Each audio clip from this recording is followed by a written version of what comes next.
Minsang tamad, ngayoy matagumpay, panoorin ang nakaka-inspire na kwento ni Enzo, isang binatang pinalayas ng sariling ama dahil sa katamaran.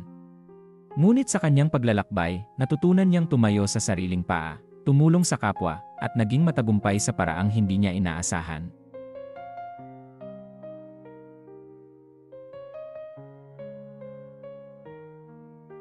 Sa magandang bayan ng San Rafael, isang lugar na napapalibutan ng mga burol at kagubatan, nakatira ang isang binatang kilala hindi sa kanyang talino o sipag, kundi sa kanyang katamaran.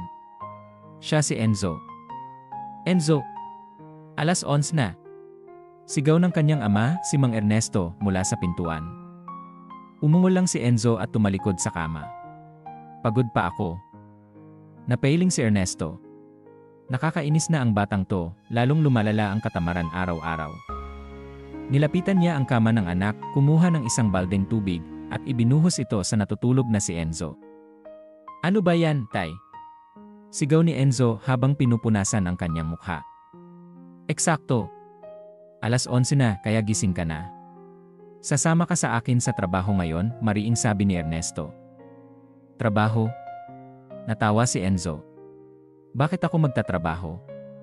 Buhay ka pa naman. Hindi bagay sa anak ng matagumpay na tao ang magbanat ng buto. Napuno si Ernesto.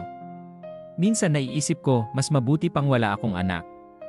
Ako lang ang nagtitiis sa katamaran mo araw-araw. Namula sa galit si Enzo. Pagsisisihan mong sinabi mo yan.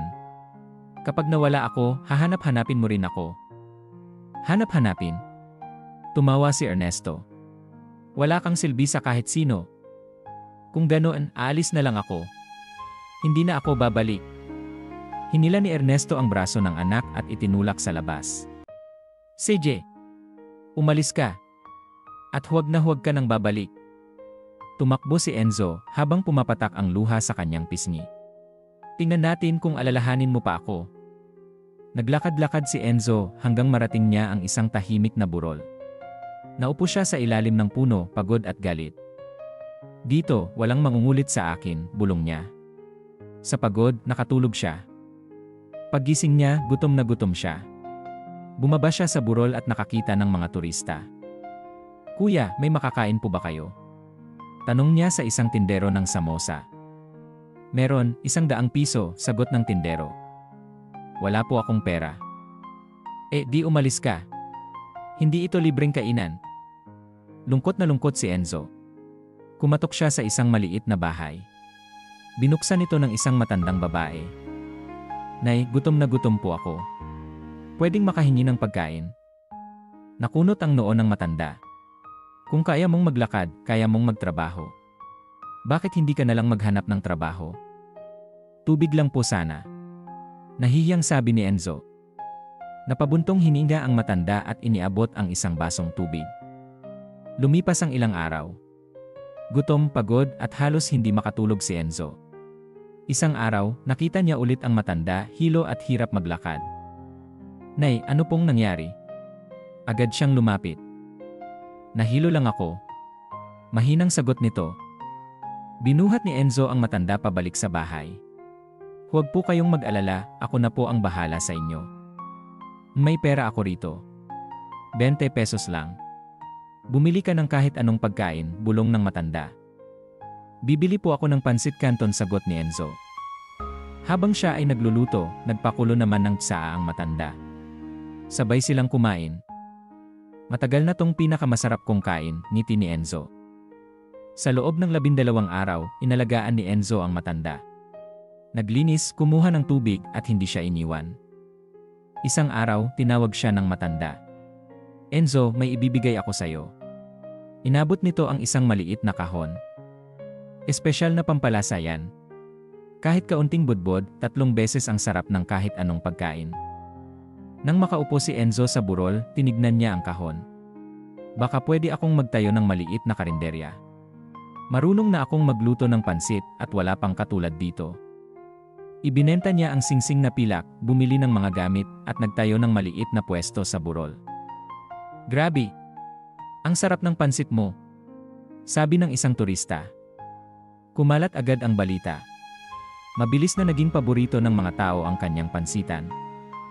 Isang gabi, tinangay ng malakas na hangin ang kanyang tolda. Basang-basa at giniginaw, napaisip siya, baka hindi talaga para sa akin to. Bumisita siya sa bahay ng matanda.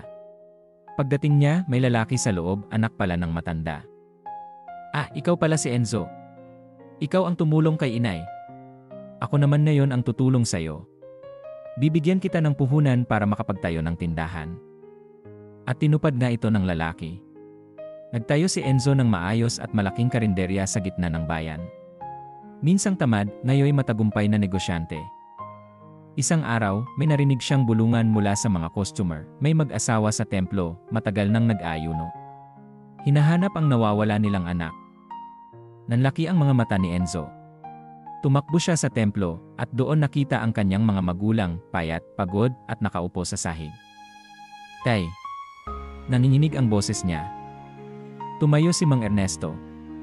Enzo. Lumuhod si Enzo at niyakap ang ama. Umagos ang luha sa kanilang mga mata. Patawarin mo ako, Tay. Hindi, anak. Ako ang dapat humingi ng tawad. Hindi kita dapat pinabayaan. Kung hindi mo rin ako pinaalis, baka hindi ko natutunan ang tumayo sa sariling paa. Mahigpit silang nagyakapan. Umuwi ka na, anak. Simulan nating muli. May mas magandang ideya ako, Tay, ngiti ni Enzo. Bukas, punta kayo sa karinderya ko. Tikman niyo ang pinakamasarap na pansit sa buong San Rafael. Ngumiti si Ernesto, ngayon lang ulit, matapos ang maraming taon. Abay, hindi ko palalampasin yan.